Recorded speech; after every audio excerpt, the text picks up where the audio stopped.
ओम नमः शिवाय। हर हर महादेव। श्री शिवाय नमस्तुभ्यम। हरतालिका तीज की सभी को बहुत बहुत शुभकामनाएं। सभी बहनें खुशी रहें, सुखी रहें, स्वस्थ रहें, अपने अपने पति को प्यारी रहें और सभी एक दूसरे के लिए हों। पति पत्नी को प्यार करे, पत्नी पति को प्यार करे, सभी एक दूसरे को लिए बने हैं। और जैसा कि आज शिवरात्रि ये हरतालिका तीज है, तो इसलिए हरतालिका तीज के ऊपर ज़्यादा कुछ नहीं बोलना चाहते, क्योंकि इतना तो वीडियोज़ इसमें फैले हुए हैं यूट्यूब पे, और मैं इसमें और क्या बोलूं। जिन्होंने भी शेयर किया है सब अपने तरीके से खाली पूजा करने बता रहे हैं, पर शिव जी की पूजा सही में के मायने में कैसे की जाती है किसी ने ऐसा नहीं बताया। हालांकि शिव जी भोले भाले हैं, इन्हें जैसे भी आप पूजा करेंगे इनके लिए तो एक लोटा जल ही बहुत है। तो शिव जी को एक लोटा जल से ही शिव जी प्रसन्न हो जाते हैं। एक लोटा जल लीजिए, गंगा जल उसमें मिला लीजिए और शिव जी को चढ़ा दीजिए, हमारे शिव बाबा पसंद हो जाते हैं। तो हमारे शिव जी को प्रसन्न करने के लिए कोई बहुत हार्ड फास्ट करना नहीं पड़ता है।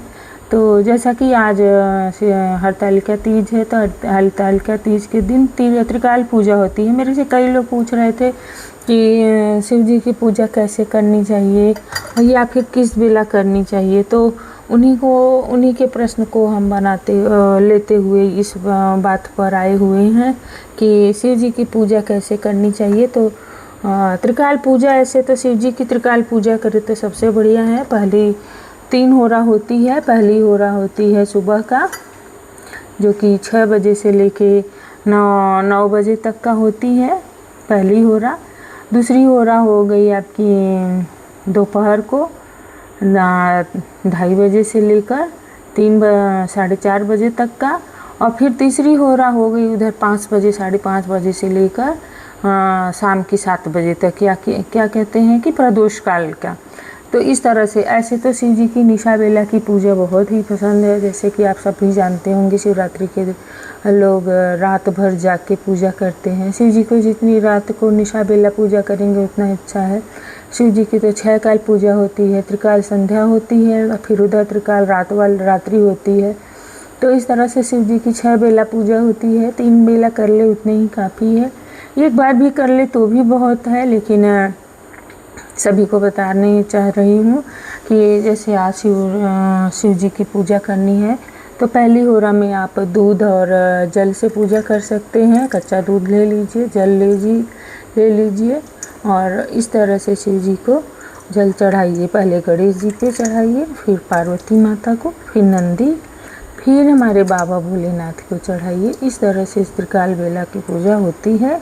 इस तरह से शिव जी के जल चढ़ता है। और आप चाहें तो त्रिकाल बेला की पूजा सिर्फ जल से भी कर सकते हैं। अगर आपके पास सब नहीं है तो जल ले लीजिए, घर में चंदन रहता ही है, अक्षत है, घर जनेऊ, रोली मोली ये सब चढ़ा के आप उतना से भी पूजा कर सकते हैं। कुछ थोड़ा बहुत फल है चढ़ा के, और नहीं तो आप अच्छा से शिव जी को दूध, जल, दही और पंचामृत से स्नान कराइए और उसके बाद उन्हें वस्त्र समर्पित कीजिए। पार्वती माता के लिए 16 श्रृंगार पर अर्पित कीजिए। गणेश जी के लिए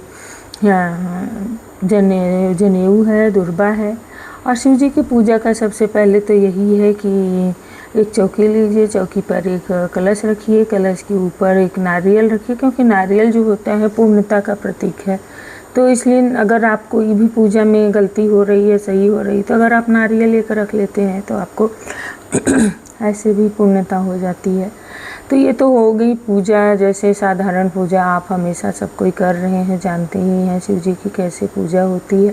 दूसरा, सब लोग पूछ रहे थे शिव जी की कथा पढ़ने के लिए। अगर शिव जी की कथा पढ़ रहे हैं तो ठीक है, नहीं पढ़ रहे थे श्री शिवाय नमस्तुभ्यं, ओम शिवाय नमः, इस तरह से आप माला जाप कर सकते हैं शिव जी का। ओम त्र्यंबकम यजामहे सुगंधिं पुष्टिवर्धनम उर्वारुकमिव बन्धनान् मृत्युर्मुक्षीयमामृतात्। इस तरह से शिव जी की महामृत्युंजय जाप कर सकते हैं।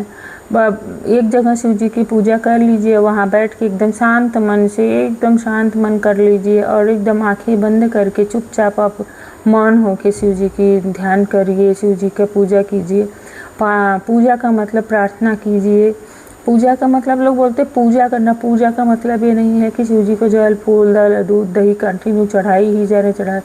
पूजा का मतलब ध्यान करना भी होता है, शिव का ध्यान करना, शिव का पाठ करना। जैसे शिव जी को आप और कुछ नहीं तो 108 चावल ले लीजिए, मृत्युंजय महादेव त्राहिमाम शरणागत जन्म मृत्यु जरा व्याधि संसारी वैनाश्रम, इस तरह से एक चावल 108 चावल ले लीजिए। 108 चावल पर इस तरह से कहते हुए शिव जी को चढ़ाइए। 108 दुर्वा चढ़ाइए, 108 फूल चढ़ाइए, 108 फल चढ़ाइए। जो आपके ऊपर आपसे संभव है वो सब आप शिव जी को चढ़ा सकते हैं।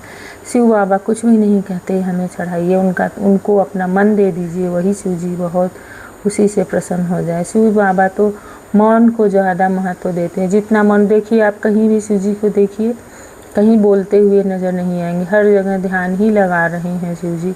आंखें बंद किए हुए हैं और हाथ आशीर्वाद मुद्रा में लिए हुए हैं या फिर ध्यान मुद्रा में लगे हुए हैं। तो सभी लोग भक्तों आज की पूजा अच्छे से कीजिए। हम भी चले शिव जी की पूजा करें। जल तो हम शिव जी को चढ़ा ही लिए हैं, बाकी अभी हम थोड़ा सा श्रृंगार करके बाबा का आपको दिखाते हैं।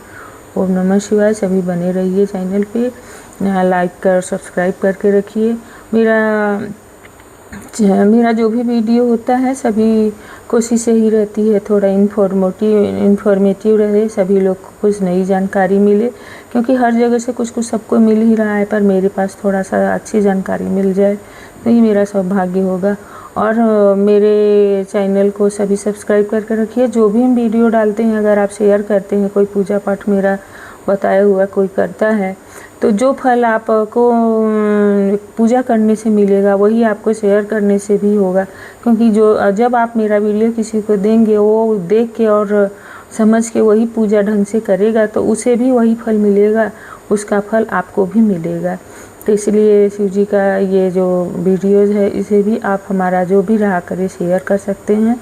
और जैसे आज शिव जी का 1008 नाम है वो ले सकते हैं, या 1008 नाम से पुष्पार्चन कर सकते हैं, या 108 शिव जी का अष्टोत्तर नाम है मेरे इसी चैनल पे आपको मिल जाएगा। उसे चालू करके आप ओम नमः शिवाय करके आप फूल चढ़ा सकते हैं और दुर्वा चढ़ा सकते हैं। सभी कुछ चढ़ा हुआ है, आप देख सकते हैं।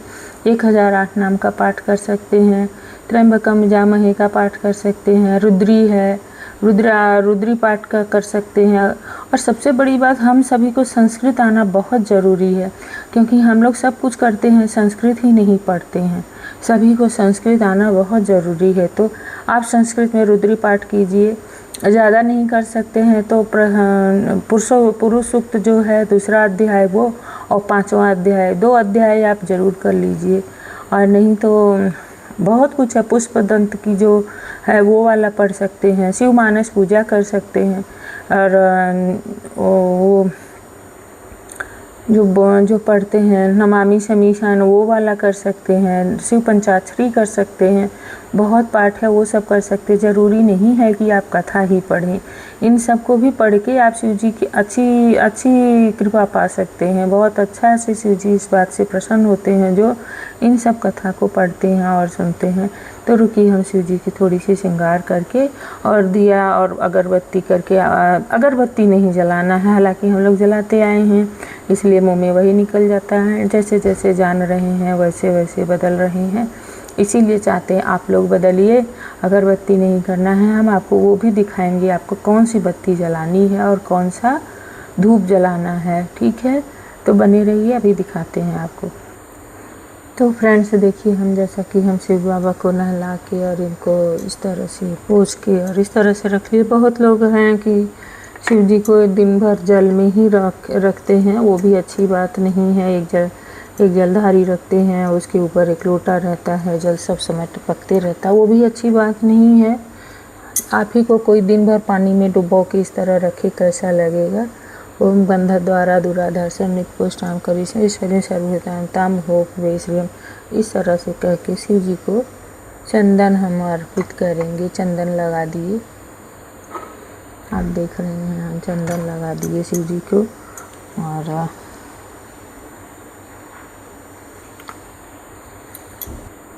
चंदन लगा देने के बाद थोड़ा सा अक्षत लगाएंगे,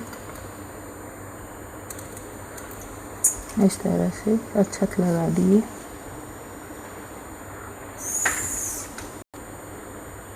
इस तरह से थोड़ा सा मोली चढ़ा देंगे और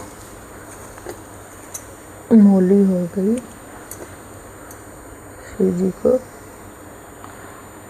ये सूक्ष्म पूजा हो रही है, आप जैसा कि देख रहे हैं, कोई बहुत भारी पूजा नहीं कर रहे हैं। आप इस तरह से भी पूजा शिव जी की कर सकते हैं। थोड़ा ही फूल लीजिए, थोड़े में ही शिव जी को चढ़ाइए। यहाँ ज़रूर चढ़ाना चाहिए क्योंकि ये बोलते हैं शिव जी माता पार्वती का हस्तकमल है। और अगर आपके पास लाल फूल हो तो इस हस्तकमल पे ज़रूर रखना चाहिए। और एक बिल्व पत्र भी चढ़ाना चाहिए इस तरह से।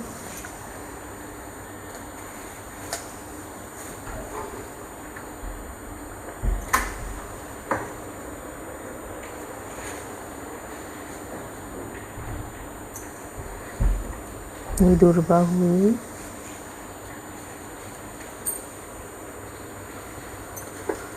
ये हम देखिए शिव जी को इस तरह की बत्ती आपको बोल रहे थे जलाने के लिए, आप जलाइए। और ये हो गया धूप जो हम बोल रहे थे करने के लिए, क्योंकि वो एक आती है अगरबत्ती, वो नहीं जलानी है। एक आती है जो मल के जलाया जाता है, गीला सा रहता है, वो भी नहीं जलाना चाहिए। और अगर पूजा करनी है तो इसी तरह से आपको शिव जी की पूजा करनी है। अगर आपके पास हो सके तो शंकर शिव जी के सफ़ेद चंदन चढ़ाइए, रूह चढ़ाइए। हम आपको दिखाते हैं सफ़ेद चंदन कैसा होता है। ये देखिए, जैसा कि ये है सफ़ेद चंदन इसे कहते हैं। ये शिव जी को बस इतना ही चढ़ाना रहता है। अगर आपके पास हो सके तो चंदन का रूह आता है, आप उसे भी शिव जी को लगा सकते हैं। रुकिए आपको चंदन की रूह भी दिखाते। जैसा कि ये देखिए चंदन की रूह है, ज़्यादा कुछ नहीं करना है, बस इस स्टिक से शिव जी के शिवाय नमः कह के इतना ही लगा देना है। ये और इतना सा चंदन आप लगाए तो बहुत कुछ कर दिए। तो आप इतना सा ही पूजा से बहुत कुछ कर लिए हैं। इसे आप ही इतने से ही बहुत कुछ हो सकता है। आप कर्पूरगौरम करुणावतारम संसार सारम भुजगेंद्रहारम सदा वसंतम हृदय रविंदर ओम भवानी सहितम नमामि। इसी एक स्तुति से शिव जी का पूरी पूजा हो गई। तो आज के लिए इतना ही। फिर नया वीडियोस बनाएंगे, फिर लेकर आएंगे, कुछ नई बातें सिखाएंगे। मेरे वीडियोस को लाइक, सब्सक्राइब और कमेंट कीजिए, शेयर निश्चित शेयर कीजिए, क्योंकि किसी को कुछ अच्छा सीखने मिलेगा तो आपका भी जीवन सार्थक, मेरा भी जीवन सार्थक होगा। और कुछ हमारे समाज में अच्छी बातें फैलेंगी तो अच्छा रहेगा। तो सभी को ओम नमः शिवाय, श्री शिवाय नमस्तुभ्यम। सभी को हरतालिका तीज की बहुत बहुत शुभकामनाएं। सभी लोग सुखी रहें, स्वस्थ रहें और सभी की हरतालिका तीज अच्छे से निकले और अच्छे से बीते। सभी अच्छे से खुशी मन से सभी अच्छे से रहें, किसी को प्यास न लगे। सभी अच्छे से पूजा पाठ करके भगवान को मनाते हुए कल का पारण अपना व्रत करें। सुबह 3:30 बजे का पारण उठ जाए और शिव जी की जैसे पूजा भी किए इसी तरह से पूजा करें और पूजा करके फल प्रसाद लेकर पारण करें। ठीक है। ओम नमः शिवाय, हर हर महादेव।